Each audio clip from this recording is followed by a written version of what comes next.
Good afternoon, class 9. Today we'll start with the chapter The Later Vedic Age. We'll start first with the sources to reconstruct the later Vedic age. The later Vedic literature. It includes the Yajurveda, Atharva Veda and the Samaveda.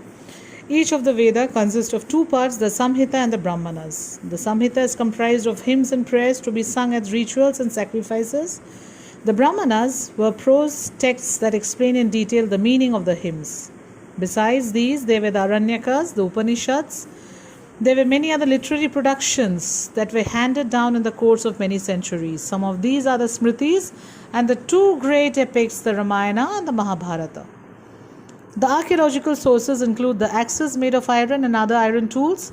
The later Vedic people were familiar with four types of pottery: black and red ware, black slipped ware, painted grey ware and the red ware. The spread of the Vedic civilization. The civilization now shifted from Punjab to the land of the Kurus, which was a region round modern Delhi. Further, they occupied vast regions to the east such as Kosala, Kashi, Videha and Magadha. Now we'll start with a comparative study of the early and the later Vedic society, and we are going to start first with the position of women. In the early Vedic society, women were treated as equal with men. Women could attend assemblies. They took part in all religious rites. They could offer sacrifices along with their husbands. But in the later Vedic age, women were generally given a lower position. Although women continued to be associated with all religious rites, the rules of marriages underwent a change. If monogamy was the ideal, polygamy was the practice, at least in higher sections of society. The practice of widows marrying again, which was fairly common in the Rig Vedic age, was now regarded with disfavor. But the education which some women received was of higher order. The caste system.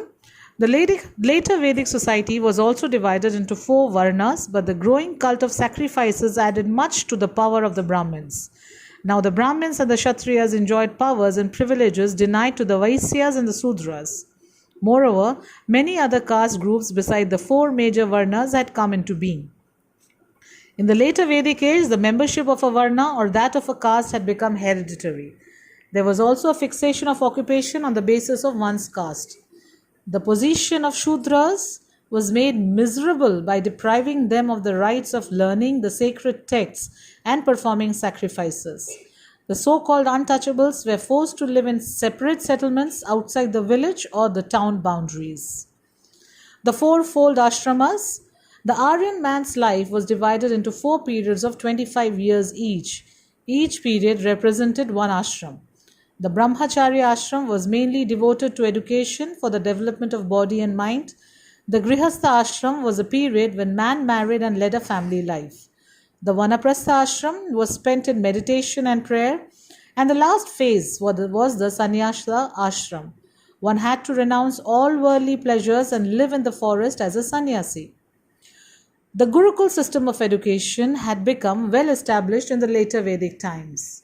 The pupils stayed with their guru for their physical, mental and spiritual development. Besides Vedic literature, secular subjects like logic, ethics, military science, mathematics, law, astronomy and astrology were included in the courses of study. No fees were charged for this type of education, but the pupils paid a voluntary contribution known as Guru Dakshina when they completed their education. When the children belonging to both rich and poor families had to stay together, they rendered various duties in the running of the Gurukuls. A comparison of their political organization. In the administrative system, the emergence of large kingdom was associated with the growth of administrative machinery. The most important officials were the treasurer, the collector of taxes, the royal chamberlain who managed the household of the monarch, and of course the older officials of the Rig Vedic age, the Purohit, the Senani, the Gramini. In later ages, the Sachivas rose to the level of ministers. The Sabha was gradually converted into the king's court. Sacrifices such as the Rajasuya, the Vajpeya and Ashwamedha were unknown in the Rig Vedic age. In the later Vedic period, Vajpeya sacrifice was performed by a new king at the time of his coronation. The Rajasuya sacrifice was performed to appease gods in order to ensure the material well-being of the kingdom.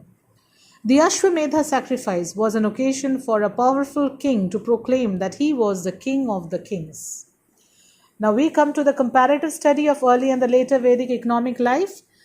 In addition to Yava or barley, in the later Vedic age, a new crop, vrihi or rice, had assumed greater significance. Other than that, wheat, millet, and sugarcane were also produced.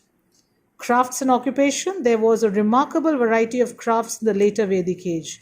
Perhaps the most significant change was the use of iron in large quantities. Crafts such as leather working, carpentry, making of jewelry, and manufacture of glass flourished. Craft specialization and now become more common than in early Vedic period. Trade and industry. Important changes can be seen in the field of trade and commerce. Commerce was made easier by the use of such units of value as Nishka and Satmana, although it cannot be said with certainty that they had developed as regular coins. The reference to ships indicates a flourishing inland maritime trade. Many of the professions were organized into guilds which controlled prices and ensured the quality of the goods. We'll end today's class over here. Next class, we'll discuss about the religious life, the epics, and the importance of these epics.